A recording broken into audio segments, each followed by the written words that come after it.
बिस्मिल्लाहिर्रहमानिर्रहीम। मां अॼु 11 अगस्त 2022 ते सिंध गवर्नमेंट के ख़ासि तौर ते चीफ मिनिस्टर साईं मुराद अली शाह साहब खे गुज़ारिश थो कयां त जेका बारिश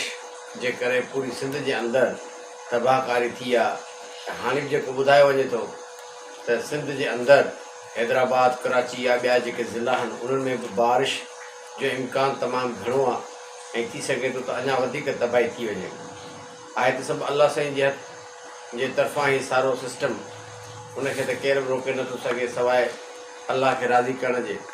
लेकिन जेको तदबीरूं या जेके प्री प्लान या जेके स्टेप्स वठणु खपनि, सिंध गवर्नमेंट खे हीउ बहितरीनु मौक़ो आहे त सिंध जे अवाम जी दिलि खटे, उन्हनि जी ख़िदमत करे, उन्हनि ताईं पंहिंजूं टीमूं मोकिले, सरकारी तरह सां एनजीओज़ आहिनि, एनजीओज़ खे मोकिले। मुंहिंजी दिलि नौशर फिरोज़ बि मास एनजीओज़ जे नाले सां रजिस्टर थियल आहे ऑर्गेनाइज़ेशन। असांखे मौक़ो ॾिए त असां ज़िले नौशर फिरोज़ जे अंदरि या जेके ॿिए ज़िले जे अंदरि जेके एनजीओज़ रजिस्टर्ड आहिनि उन्हनि सभिनी खे मौक़ा फ़राहम करे त उहे हर ज़िले जे अंदरि, हर ॻोठ में, हर इलाइक़े में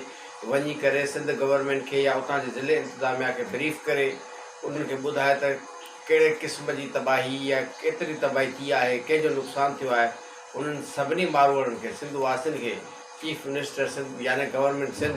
खे हीउ बहितरीनु मौक़ो आहे त सिंध जे अवाम जी ख़िदमत करे, उन्हनि जे ॾुखनि में, उन्हनि जे तबाहियुनि में ऐं उन्हनि जे मसइलनि खे हल करण में भरपूर किरदारु अदा करे। तव्हांजी वॾी महिरबानी।